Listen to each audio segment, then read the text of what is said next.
सत्य सांगणारा सिनेमा समोर आणला। कारण इतिहासाने आणि विशेषतः काँग्रेसी इतिहासकारांनी आणि उत्कृष्ट इतिहासकारांनी सर्वात जास्त अन्याय जर कुठल्या एका स्वातंत्र्य सेनानींवर केला असेल तर ते स्वातंत्र्यवीर सावरकर होते।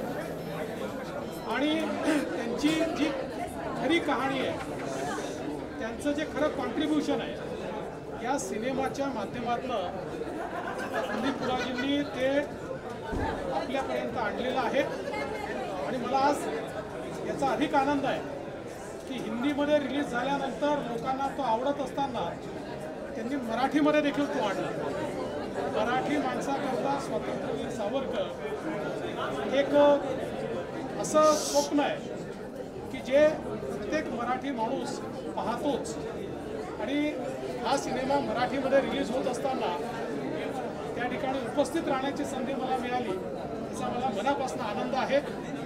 आणि मी सर्वांना अपील करणार आहे की हिंदीमध्ये बघा, मराठीमध्ये बघा, पण प्रत्येकाने खरा इतिहास जर देशाचा जाणून घ्यायचा असेल, आपले खरे हिरोज कोण आहेत हे जर जाणून घ्यायचं असेल तर हा सिनेमा बघितलाच पाहिजे, असं माझं सगळ्यांना आव्हान आहे। सर, आपण नेहमी असं म्हणतो की आपण अनेक लोकांकडून काहीतरी बोध घेत असतो, इन्स्पायर करत असतो। स्वातंत्र्य सावरकरांकडे तुम्ही किती इन्स्पायर झाला? स्वातंत्र्यवीर सावरकरांचं जे चरित्र आहे हे 360 डिग्री आहे। एक अत्यंत विलक्षण बुद्धिमान व्यक्ती, एक लीडर आणि लीडर अशा प्रकारचे स्वातंत्र्य संग्राम सेनानी, एक समाजसेवक, एक जाती प्रथेच्या विरुद्ध लढणारे सुधारक, मराठी भाषेला समृद्ध करणारे साहित्यिक, मराठी भाषेला नवीन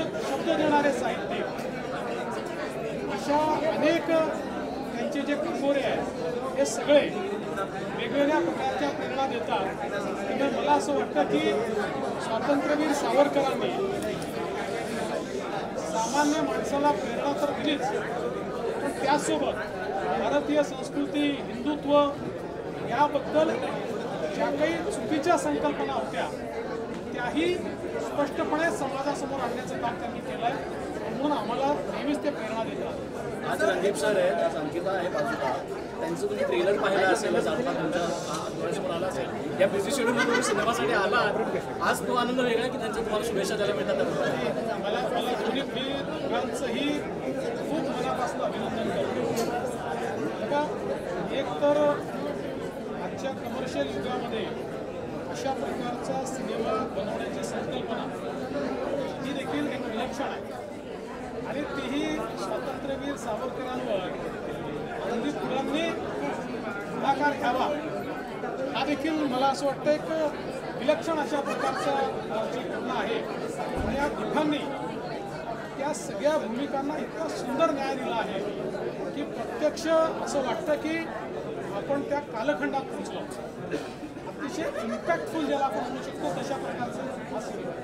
सर, एक तर महत्त्वाचं म्हणजे तुम्ही एक स्वतः गृहमंत्री आहात। स्वातंत्र्यवीर सावरकरांमध्ये असे कुठले डिफेन्सचे त्यांचे गुण आहेत जे आपल्याला व्यक्तिशः भावतात आणि जे तुमच्या वाचनामध्ये आलेले आहेत?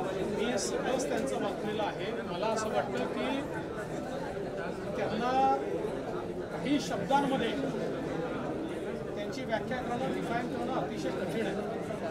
त्यांचे जातीउच्छेदक निबंध जर आपण बघितले तर त्यांनी जातीप्रथा का आली आणि त्यांनी कसा आपला नाश केला आणि ती कशी दूर केली पाहिजे याबद्दल त्यांचे विचार हे विलक्षण आहे। विज्ञान अधिष्ठित त्यांनी जे लेखन केलेलं आहे, जीवनामध्ये कुठलीही गोष्ट, धर्म असेल किंवा विचार असेल, याच्या पाठीमागचं विज्ञान काय आणि ते विज्ञान संपल्यामुळे आम्ही कसे गुलाम झालो या संदर्भात त्यांनी जे विचार मांडलेले आहेत, मला असं वाटतं सगळंच प्रेरक आहे। आणि आपल्याला याची कल्पना देखील आहे की क्रांतिकारकांची एक फळी ही त्यांनी तयार केली। जोसेफ मॅझिनीचं चरित्र लिहिल्यानंतर त्यांनी जी प्रेरणा त्यांनी उभी केली आणि त्यानंतर ते पहिले व्यक्ती होते की ज्यांनी इंग्रजांचा नरेटिव्ह संपवला की 1857चं युद्ध हे शिपायांचं बंड नव्हतं, तर भारतीय स्वातंत्र्याचं पहिलं समर ते होतं. त्यामुळे काउंटर नरेटिव्ह हा कसा उभा करता येतो हे देखील त्यांनी आपल्याला शिकवलं. राहुल गांधी राहुल गांधी हा सिनेमा पाहायला येत असतील तर माझ्या खर्चाने मी पूर्ण थिएटर बुक करीन आणि त्यांना एकट्याला पाहण्याकरता थिएटरमध्ये पूर्ण व्यवस्था करून देईन.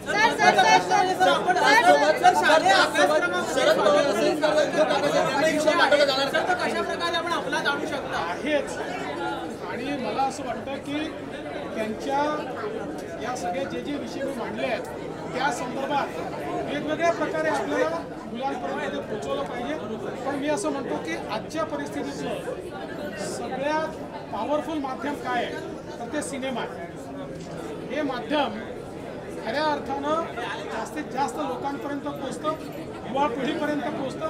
म्हणून आमचा हा प्रयत्न असेल कि आमच्या युवा पीढ़ी ने हा सिनेमा बघितलाच पाहिजे. सर इसके पहले आर्टिकल 370 बना, अभी भी सावरकर जी पर मूवी बनी, इसके बाद द साबरमती रिपोर्ट आने वाला है. ऐसे हिस्टोरिकल पर मूवी बन रही है, लोगों को अवेयरनेस आ रही है लोगों के सामने.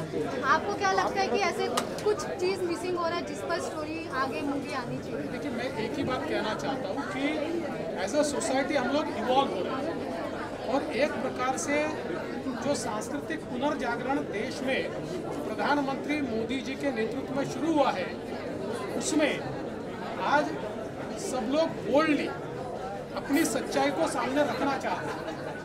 हम लोगों ने अंग्रेज़ों का इतिहास पढ़ के और मैक्स मुलर का इतिहास पढ़ के अपने हीरोज़ को भुला दिया.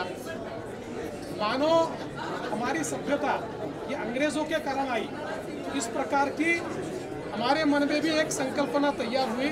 हम ये भूल गए कि जब वो लोग स्टोन एज में थे तब भी हम पूरे तरीके से विकसित रूप में हमारी सभ्यता थी.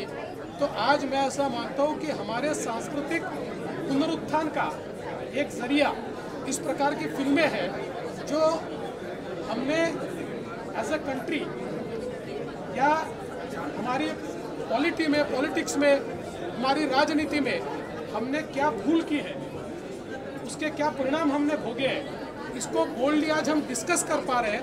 मैं मानता हूँ ये बहुत अच्छी बात है. सर, एक बार हिंदी में राहुल गांधी जी को सिनेमा देखने के लिए आप टिकट दे दीजिए. मैं ऐसा मानता हूँ क्योंकि राहुल गांधी जी ने सावरकर को पढ़ी है, उनको समझा है, इसीलिए वो बेसिर पैर की बातें सावरकर जी के बारे में कहते हैं. तो मैं निश्चित रूप से उनको अपील करता हूँ कि राहुल गांधी जी भी सावरकर इस सिनेमा को देखें. अगर वो देखना चाहते हैं तो मैं स्वयं अपने खर्चे से पूरा सिनेमा हॉल उनके लिए बुक करूँगा और इस सिनेमा को देखने के बाद जिस प्रकार की बेसिर पैर बातें ये सावरकर जी के बारे में कहते हैं कहना बंद कर.